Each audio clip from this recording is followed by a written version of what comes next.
Hi, in this video, I'll be doing a feature demonstration on CloudAz Property Manager.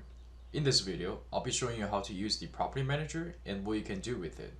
CloudAz Property Manager helps define custom pre-seeded attributes for user, host, and application. Delete single, multiple, or all user-defined pre-seeded attributes. We can also edit all user-defined pre-seeded attributes, and cannot edit or delete built-in pre-seeded attributes. Here are some key features of the Property Manager. Property Manager is available in both command line and web interface. We can define custom pre-seeded attributes, better attribute mapping for enrollment, edit user-defined pre-seeded attributes, or delete user-defined pre-seeded attribute. In our Policy Studio, click on Properties under Attributes. Click on Add Properties on the top right. We can select our entity type. I will be using user. You can also use application or host. For the name, I'll be using demo user ID.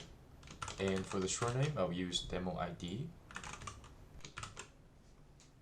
CloudAz provides 6 different data types: string, case-sensitive string, multi-string, number, multi-long, and date.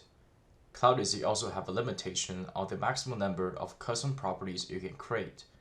For string, case-sensitive string, and multi-string data type, they can have a combined maximum of 50 properties.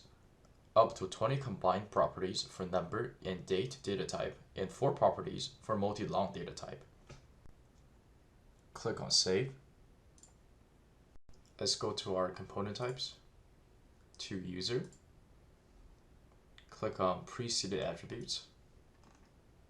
We can see that the demo user ID we just created. This attribute can only be modified or deleted by users with Property Manager access. For example, let's create a user subject component. New component.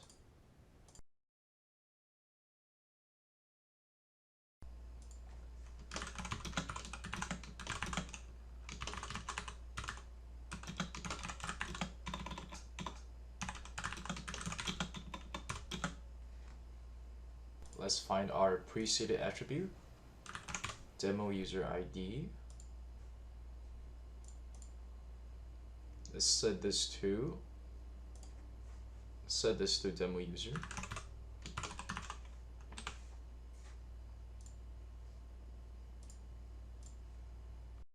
Another use case for pre-seeded attribute is when enrolling. If you're unfamiliar with enrollment, you can find this feature video down below. Let's go to data source.